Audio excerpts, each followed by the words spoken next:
Yeah, I'll react to that, sure.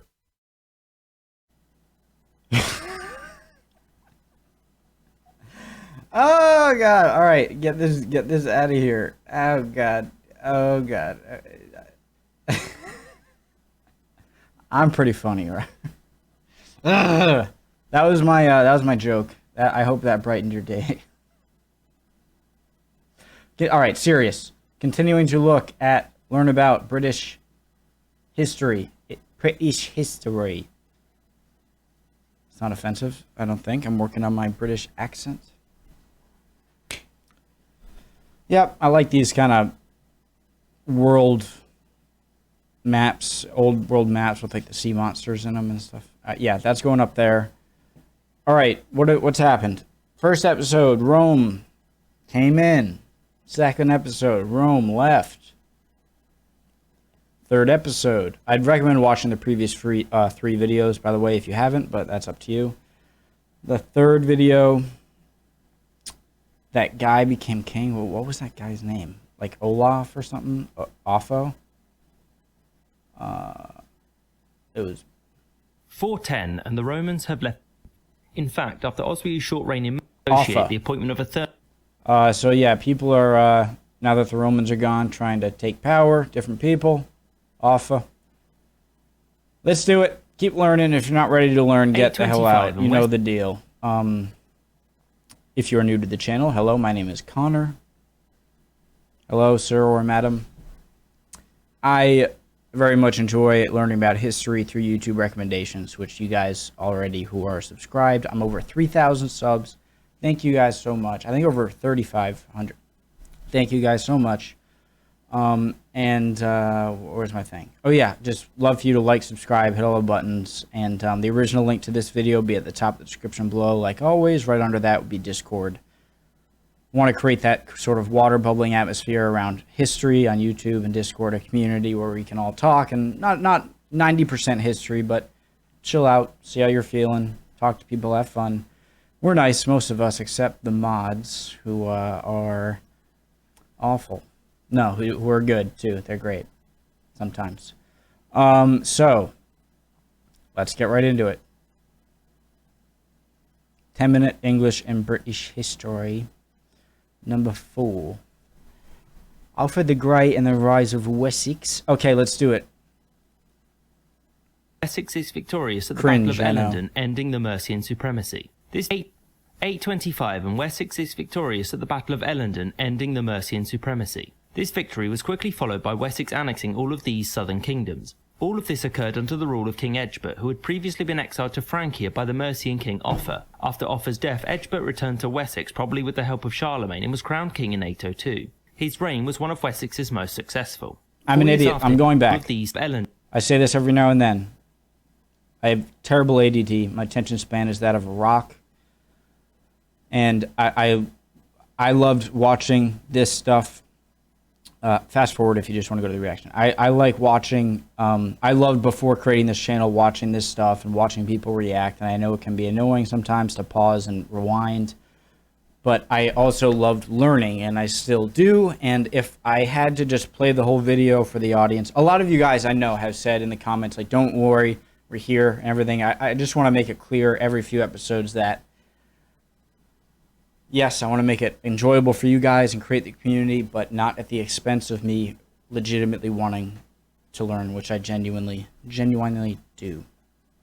Sorry. Ending the Mercian so I might back up. You've been King Egbert, who had followed by Wessex annexing all of these southern kingdoms. All of this occurred under the rule of King Egbert, who had previously been exiled to Francia by the Mercian king Offa. After Offa's death, Egbert returned to Wessex, probably with the help of Charlemagne, and was crowned king in 802. His reign was one of Wessex's most successful. 4 years after his victory, Egbert invaded Mercia and managed to force the Mercian king Wiglaf into exile. Soon afterwards, he invaded Northumbria and received the submission of its king.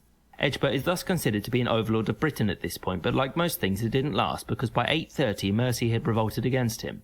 Mercia couldn't pry the southern kingdoms from Wessex, and East Anglia became an independent kingdom again. Egbert's later rule did contain other things that didn't last, because by 830 Mercia had revolted against him. Mercia couldn't pry the southern kingdoms from Wessex, and East Anglia became an independent kingdom again. Egbert's later rule did contain further setbacks though. For example, in 835 Kent was heavily plundered by Vikings, and the next year he was defeated by the Danes here. However, in 838 he did win a victory over them and their Dumnonian allies. Attacks by Vikings, who are commonly referred to in sources as Danes, increased dramatically over the following decades. The majority of the Vikings who attacked the Anglo-Saxons during this period were from Denmark, hence Danes. Some were from modern-day Norway though, and those Vikings were referred to as Norse. Quick fact, the term Viking actually comes from the Old English term vikinger, which means pirate. So the increase in activity culminated in the 865 Great Heathen Army, which landed here in East Anglia. The difference with the Great Heathen Army, called so because the Vikings were pagans, and the previous raiding parties was that now the Vikings were in Britain for conquest. Within 4 years of their landing, East Anglia and Northumbria had been defeated. East Anglia was hence ruled by Danes, and Northumbria was split in half, the northern half remaining under the rule of the Angles. Wessex at this point was ruled by King Ethelred, the fourth eldest... I always hear, England hasn't been England hasn't been defeated and invaded and subject to another nation's will for 1,000 years. It's obviously being that right now, so I'm assuming it ends very soon and there are no more invasions. Son of Ethelwulf, Egbert's successor. In 870, the Great Heathen Army camped at Reading here before invading Wessex. Ethelred was victorious against the Danes, inflicting upon them their first defeat. The Danes bounced back, and in 870, the Great Heathen Army camped at Reading here before invading Wessex. Ethelred was victorious against the Danes, inflicting upon them their first defeat. The Danes bounced back, and in 871 defeated the West Saxon forces at the Battle of Basing, roughly here. To make things worse, King Ethelred died and was succeeded by his brother, Alfred, better known nowadays as Alfred the Great.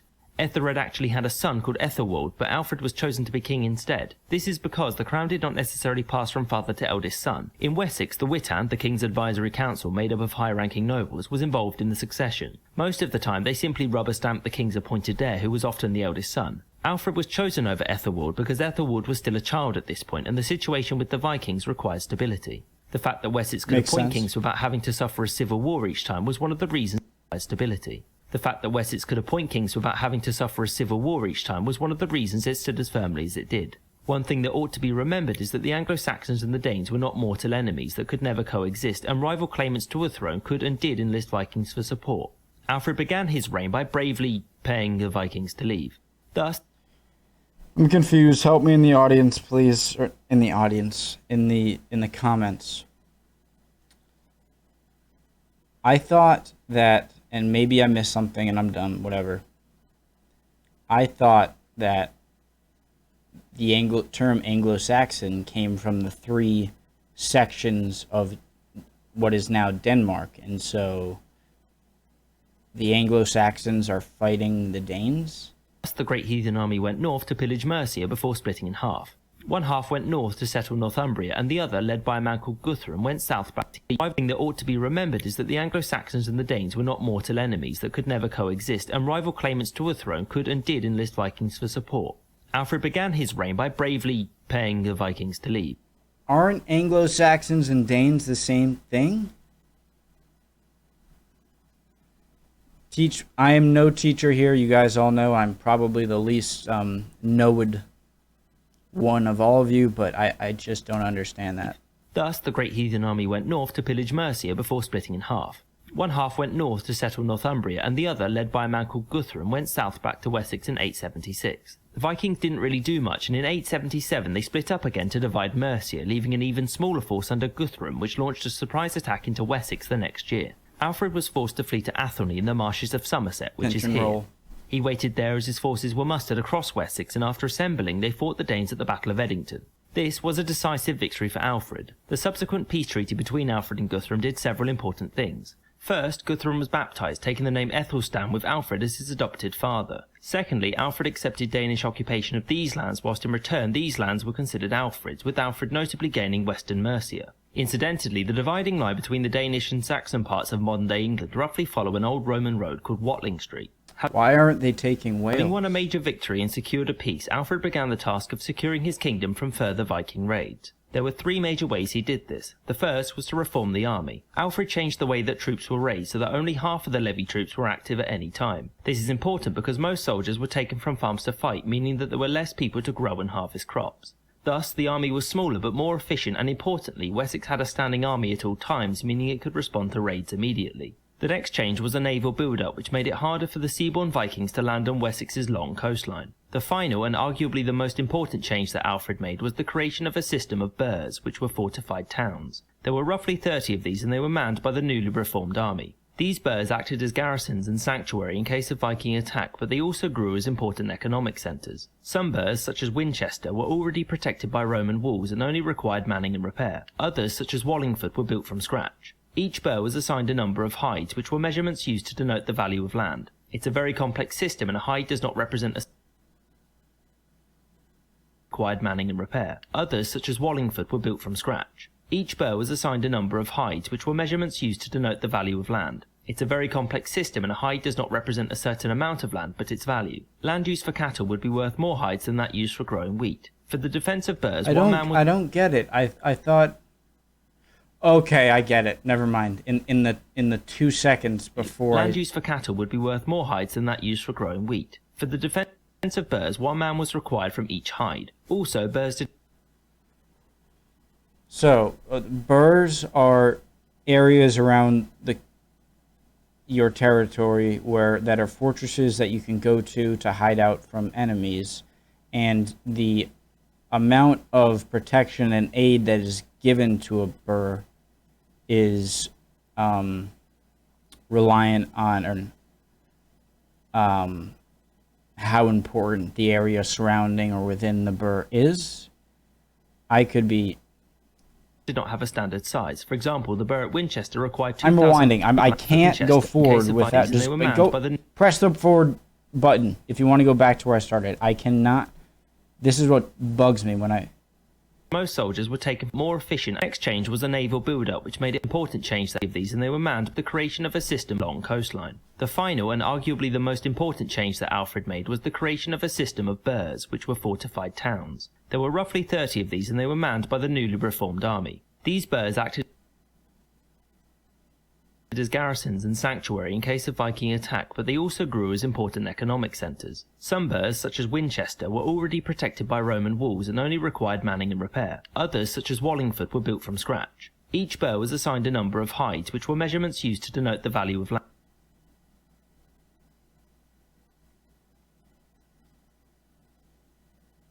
land. So it's not just about how big your burh was. I wanted to say burrow. It's about how valuable its exports were. It's a very complex system, and a hide does not represent a certain amount of land, but its value. Land used for cattle would be worth more hides than that used for... Not export, just the value of its lands. And wheat represent a certain amount of land, but its value. Land used for cattle would be worth more hides than that used for growing wheat. For the defense of burhs, 1 man was required from each hide. Also, burhs did not have a standard size. For example, the burh at Winchester required 2,400 men for its defence, whereas the one at Southampton only required 150. The details of the system come from a document called the Burgle Hidage, which indicates that in order to man all of the burhs across Wessex, 27,000 men were required, which is an impressive amount. Alfred did not just oversee the innovations in the army, he was also responsible for great changes in the nature and appearance of kingship. For example, Alfred began to brand himself as not simply the king of Wessex, but as the king of the Saxons, thus making him king to even those who lived under the Vikings. To secure mercy and compliance, Alfred married his daughter Ethelfled to the Lord of Mercia, Ethelred.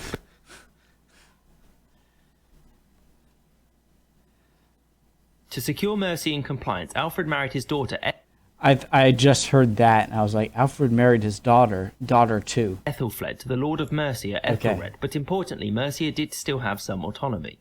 Alfred did show good faith to the Mercians when he captured London in 886 still have some autonomy.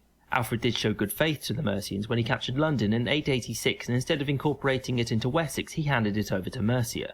Mercians had little reason to rebel against Alfred for 2 reasons. The first was that Alfred was known for being a just king, and the second was that by Mercia, how far you have fallen. To the most important area, to a puppet. allying themselves with Wessex, they had better protection from Viking incursions. One consequence of Viking raiding and invasion was the destruction of monasteries, which in turn had a major effect on learning and education. Major monasteries such as Monkwearmouth, Jarrow, Lindisfarne and Iona had all been sacked by Vikings. Many learned men were killed, their libraries burned and their wealth transported back to Scandinavia. This led to what Alfred described as a sharp downturn in learning. I think that's my doctor. Hold on. Hello? Oh, thank God. Okay. We have a new Honda for you. Which he sought farm and Iona had all been sacked by Vikings. Many learned men were killed, their libraries burned, and their wealth transported back to Scandinavia. This led to what Alfred described as a sharp downturn in learning, which he sought to correct. To do this, he began inviting some of the most learned men across the kingdom to his court to help. It is likely that Alfred was exaggerating just how bad learning had become, since many of his new advisors were from Mercia. For example, Plegmund, who would later become the Archbishop of Canterbury, and at least 3 others were Mercians. Some were from foreign kingdoms Why is that? I don't know what that is, but it's so familiar, the name. The Archduke, the... Later become the Archbishop of Canterbury. Archbishop of Canterbury. That just sounds so familiar. And I just don't really know what it means. At least 3 others were Mercians. Some were from I know it was probably explained in a previous video. I'm not a good learner. I'm trying my best. Egbert, who would later become the Archbishop of Canterbury, and at least 3 others were Mercians. Some were from foreign kingdoms too, such as Grimbald, a Frankish monk, and Asa, a Welsh monk, and the most famous of Alfred's court intellectuals. This revival of learning is often called the Alfredian Renaissance, and unlike the Carolingian Renaissance under Charlemagne, Alfred was personally involved in the production of some of its literature. Much of this Renaissance was centered around language, specifically when a person should use Latin or use English. It was decided that most people should learn to read and write, specifically when a person should use Latin or use English. It was decided that most people should learn to read and write in English, with only the clergy needing to study Latin. Alfred was himself learning Latin during the period of peace with the Vikings, and he used his newfound knowledge to translate some works into English. Alfred sums up his reasoning for translating documents into English as such: "It seems better to me that we should turn into language that we can all understand some books which may be most necessary for all men to know." He was referencing religious works which would teach good morals to his subjects. It's important to remember that many saw the Viking invasions as a punishment by God for bad behaviour, and to Alfred, reinvigorating learning. Classic.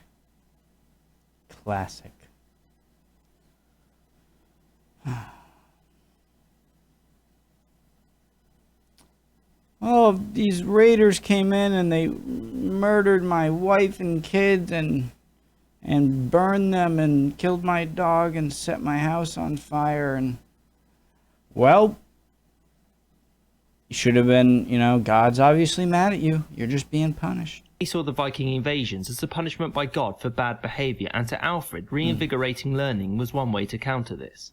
A quick side note on language. One aspect of Anglo-Saxon culture which differentiates it from its continental European contemporaries is the prevalence of the vernacular language. What are Wales? Are Wales the damn Spartans? Are they like Napoleon's? Just conquer this area. How do you not take this? It's cut off. Are they afraid of Wales? Is Wales just like a partner or something? To all you Welsh, I love you all. I'm honestly, this is a compliment to you, so I'm not sorry. But why you just take it? Different. Is it just me, or does this look like a lady with a ponytail and nose and eyes who's shooting a gun? Differentiates it from its continental European contemporaries is the prevalence of the vernacular language, that is, Old English, and its use instead of Latin. Other kingdoms, such as Francia, had their own vernacular languages, but things like law codes and treaties were always written in Latin, whereas in Anglo-Saxon England, a significant number were written in Old English. One such document was Alfred's Law Code, produced sometime in the latter half of his reign. Alfred interestingly begins his law code demanding that all men keep the oaths they've made, which may imply that this has been an issue. The Alfredian Renaissance did not just copy old works, but also saw the creation of new ones. The first was Asa's Life of Alfred, which, whilst probably a propaganda piece designed for distribution to the Welsh, is vitally important for understanding Alfred as a person. Another document that was most likely created around this time was Asa's Life of Alfred, which, whilst probably a propaganda piece designed for distribution to the Welsh, is vitally important for understanding Alfred as a person. Another document that was most likely created around this time was the Anglo-Saxon Chronicle, which is essentially an annual list of major events. 793, troubles brewing. 72 years later. Oh no. 6 years later, king died, new king, still trouble. 28 years later, king died, new king, less trouble. 67 years later, oh no.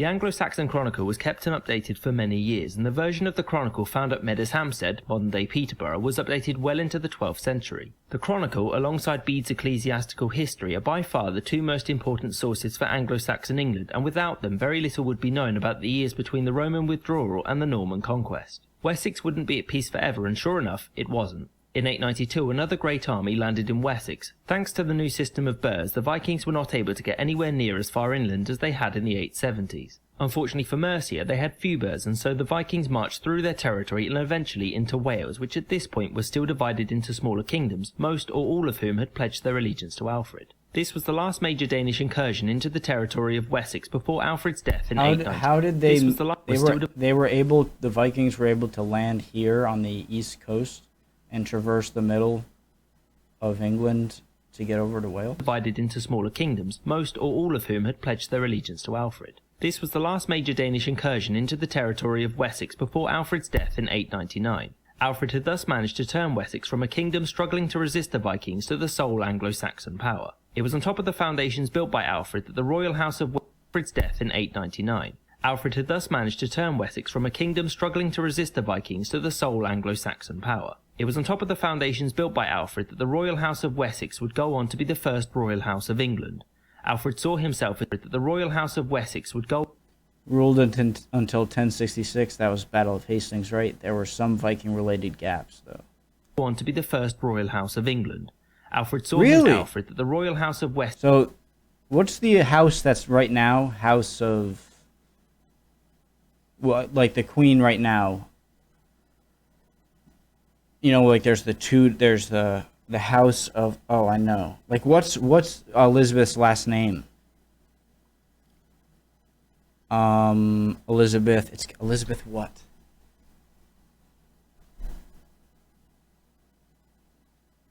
What's Elizabeth's the Queen of England's last name? Wessex would go on to be the first royal house of England. Alfred saw himself as the architect of an England, but be aware that this was never realised in his lifetime. The northern half of Northumbria still remained a nominally independent Anglo, never realised in England. Alfred saw himself as the architect of an England, but be aware that this was never realised in his lifetime. The northern half of Northumbria still remained a nominally independent Anglo-Saxon kingdom, and the continued obedience of Mercia was no sure thing. Nowadays, Alfred occupies a place in the English national psyche as the founder of the nation.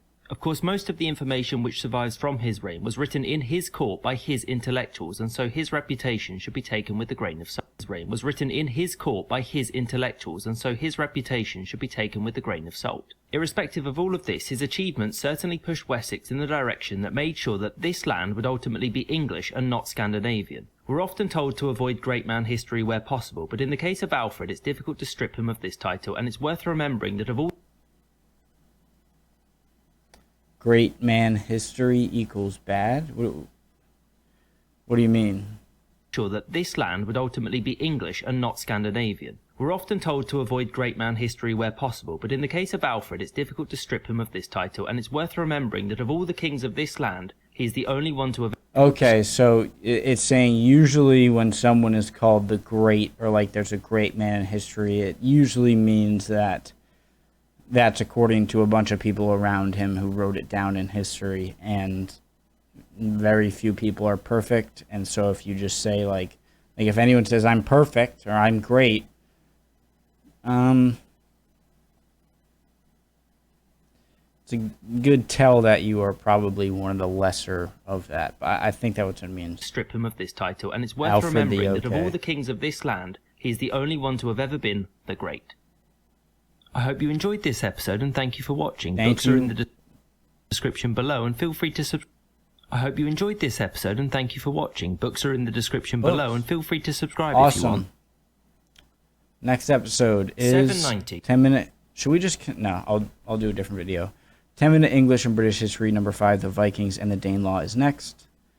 That was awesome. I love learning about English history. Do not worry, anyone, if you last this long in the video, about me not watching the more in-depth channels that go into more of these things. But like I said, I'm a terrible learner, and I like to do it more broad strokes of everything in the history of a country, and then go back and kind of go magnified into a deeper look, and then again.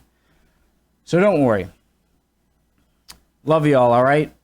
3,000 subs is insane. Thank you so much. I hope you're doing well. I really do mean that. I don't just say that like, hey guys, my name's Connor, you know, and I like to react to you, or like I like to react to YouTube videos and like, subscribe, all that stuff. That's just like automatic. And like if you don't feel like, if you're not ready to learn, get the hell out also. But I really do mean it whenever I say it.